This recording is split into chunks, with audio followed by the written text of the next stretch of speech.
Assalamu alaikum. It's really an honor to share in the Upper Egypt Diabetes Association conference, and I should be thankful to the invitation of Professor Khalid Hadine and Professor Misbah Kamel. And as an endocrinologist, I'm going to speak about the polycystic ovary syndrome. And I think the next 14 minutes, inshallah, I will convince you that the role of endocrinology in PCOS is very important. We will follow shortly the following steps: history, hormones and PCOS, the PCOS phenotypes, the role of thyroid and prolactin in PCOS, male PCOS, and lastly, the role of hormones in treating PCOS. The history, you know that the PCOS is dating since the Hippocrates era. This was almost 500 years before Christ, and he described women with who are robust and masculine appearance, and they are not concerned about bearing children. And this is the description of Hippocrates. But in the recent era, in 1935, in the famous paper of Irving Stein and Michael Leventhal, they discussed the PCOS in details. But before I go through the lecture, let me remind you and remind particularly the junior staff that you have to exclude what is the so-called secondary PCOS. And because PCOS can occur with congenital adrenal hyperplasia, androgen-secreting tumors, Cushing syndrome, and acromegaly. So you have to exclude these 4 conditions before labeling the patient as polycystic ovary syndrome. What about the roles of hormone in PCOS? You know, the etiology of PCOS is very complex. There is a genetic background, a background of inflammation, lifestyle factors like poor diet, smoking, and obesity. But mind you, the role of hormones is very important. You've got excess androgen, and this excess androgen can lead to excess insulin. And at the same time, the excess insulin can lead to excess androgen. So there is a two-way relation between excess androgen and excess insulin. The role of pituitary gland is very important. You know, this patient have got a high LH in relation to FSH. This high LH will lead to increased testosterone from the ovary. You can see that this is the ovarian stroma, and the LH being increased more than FSH will lead to more production of testosterone from the thecal cells. And on the other hand, the insulin resistance and hyperinsulinemia has got a very important role. It can lead to increased testosterone. It can lead to hirsutism by diminishing the sex hormone binding globulin productions of the liver. So when the 1-HSBC is low, you can get hirsutism, and at the same time, insulin resistance and hyperinsulinemia can lead directly to polycystic ovary syndrome.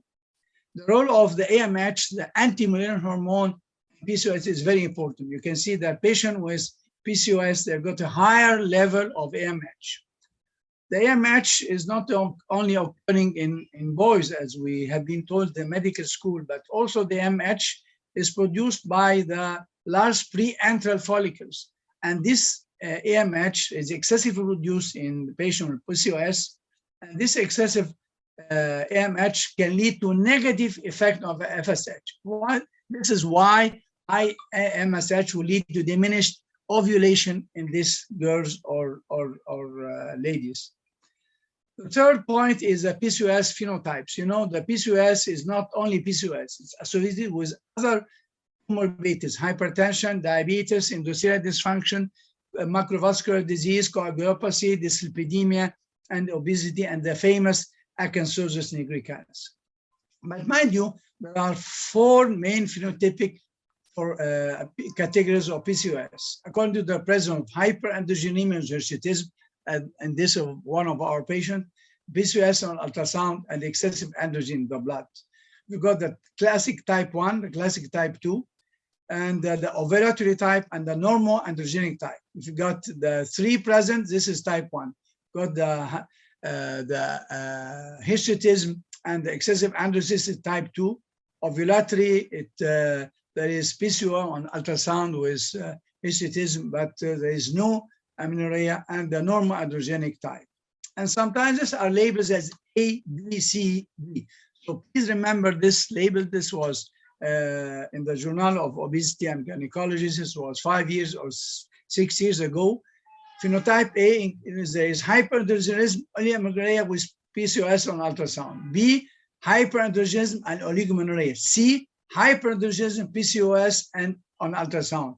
D, with oligomenorrhea, polycystic ovary on ultrasound. But mind you that phenotype B, which is the most common type, because the phenotype B, the LH is more raised than the other phenotypes, testosterone is more raised than the other, and the insulin is the highest. So you can say the phenotype B got the highest hormone problem, high LH, high testosterone, high insulin.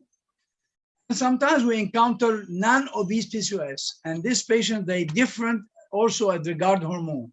And you can see that in the normal BMI PCOS, the LH is higher, and you can see also that the free androgen index is lower in the normal BMI. So we have to remember this, and you can get PCOS in normal weight girls or women.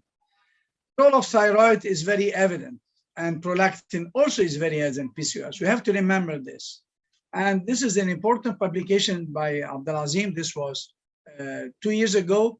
They found in women with PCOS, the TSH tend to be higher and the prolactin tends to be higher as well. What is the relation? Relation is that the anti-TPO is highly relating with patient with PCOS. The higher TPO is there. And there was another publication by Romiti, and so on. There was association between PCOS and autoimmune thyroid disease. And those very interesting meta-analysis published 4 years ago. But let me share one of our cases. We have published, this was almost 15 years ago. She was a young girl presented to us because they're suspecting Cushing, actually. She's got abdominal swelling for the last year. And she was referred to the OG1 because the CT showed large pelvic abdominal complex adnexal swelling, about 12 centimeters. And this is a CT of our patient. You can see this is the pelvis with the iliac bones. This is the sacrum. And of course, you can see a large ovarian multicystic swelling. And the weight of the patient was a little bit high. She's got the diffuse abdominal swelling on clinical exam. She's got anemia, as you can see. And this is the picture of this young girl. And of course, whenever you see this young girl, you suspect which disease. I'm hearing in the corridor that you are suspecting some endocrine problems. The cortisol was normal, so it was not Cushing, but definitely she was hypothyroid, very high TSH, very low T4. And she's got moderate pericardial effusion. And after therapy, and it took about 6 weeks to the TSH to go back to normal, and clinically there was a marked decrease in the swelling with disappearance of pericardial effusion. And look at this young girl, she looks different. And look at the CT, you can see the mass is gone. There is no adnexal mass, and the patient was saved from surgery. And this is the patient before thyroxine. This is the patient before thyroxine, and before thyroxine, after thyroxine. This is, of course, before. She is not smiling, apathetic. This is after, and now she is smiling. And most important, this is T. Before, there was a large pelvic abdominal mass, and without surgery, this adnexal multiloculated ovarian cyst is gone. And when we have reviewed the literature, they got a description of the same syndrome, the Van Wyk-Grumbach syndrome, with mega ovaries in patient with severe autoimmune hypothyroidism. Remember this syndrome. The role of prolactinemia and PCOS is very important. You can see that many of your PCOS patients get high prolactin. Why is that? Because the low dopaminergic tone associated with high prolactin will lead to increase in LH. Also, the prolactin will increase the adrenal androgen. Please remember that. And the high estrogen in patient with PCOS will lead to increased prolactin. That's why actually I'm treating many of my patients with PCOS with anti-prolactin drugs like cabergoline, despite having mildly elevated prolactin. Another important relation in endocrinology is what you call the endocrine disruptor. the famous bisphenol present in all the plastic bags and so on. And as you can see that the PCOS is more in patient consuming this endocrine disruptors. And because they actually are acting as a potent sex hormone binding, so it will increase the free androgen. Another important hormone problem is the relation with the bone. You can see that with PCOS, the PTH tends to be increased, vitamin D diminished, and calcitonin increased. This will lead to increased bone resorption and diminished bone formation. So remember the role of PCOS and the bone. Remember this graph: high PTH, high calcitonin, low vitamin D. The fifth point is the male PCOS.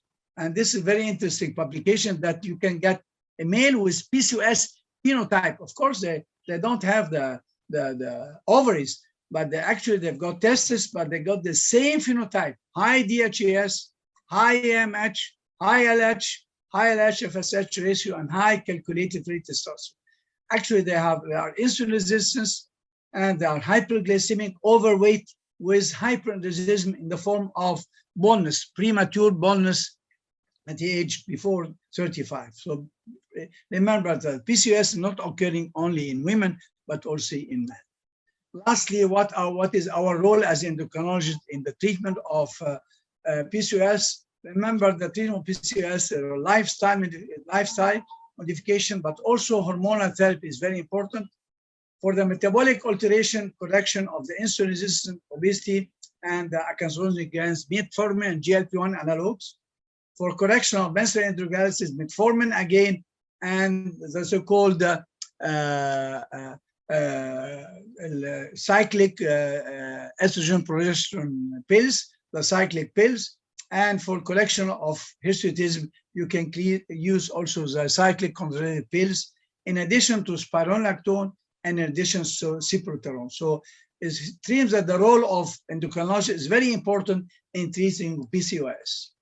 And very interesting that the metformin use will decrease the AMH, and this was a publication 5 years ago, in which by use of metformin, you can see that the AMH diminution both in overweight and in obese patient with PCOS. So remember that metformin will lead to a diminution of AMH, and when the AMH is low, the FSH will become better. Remember that. Lastly, the use of combined cyclic oral contraceptive is very important because this will lead to diminution of LH. Secondly, the use of these pills will diminish the intra-ovarian production of androgen. Thirdly, this will increase the circulating sex hormone binding globulin, so the free androgen is less. Finally, the use of oral contraceptive pills with minimal androgenic progesterone activity will inhibit the binding of dihydrotestosterone to the androgen receptors. Lastly, but not least, even the IVF, as endocrinology, you've got a role, because you have to advise the PCOS doctor, the OBGYN, to use the lowest dose of gonadotropin. This patient, they got a high low fertilization rate, higher rate of available embryos, and high rate of ovarian hyperstimulation syndrome. So we have to advise the OBGYN patient about this. At the end, dear professor, dear colleagues, ladies and gentlemen, in the last 14 minutes, I've gone through the role of hormones in PCOS. As endocrinologists, we've got a very important role on PCOS. The hormones are very important in the pathogenesis, very important in the etiology, very important in the diagnosis, and also very important role in the treatment. And allow me to thank you very much for your patience with me. And again, I'm sorry, Lily, for not being able to be physically with you. Maybe next year, inshallah. And I will be happy to answer any question or to have any comments from my dear colleagues. And thank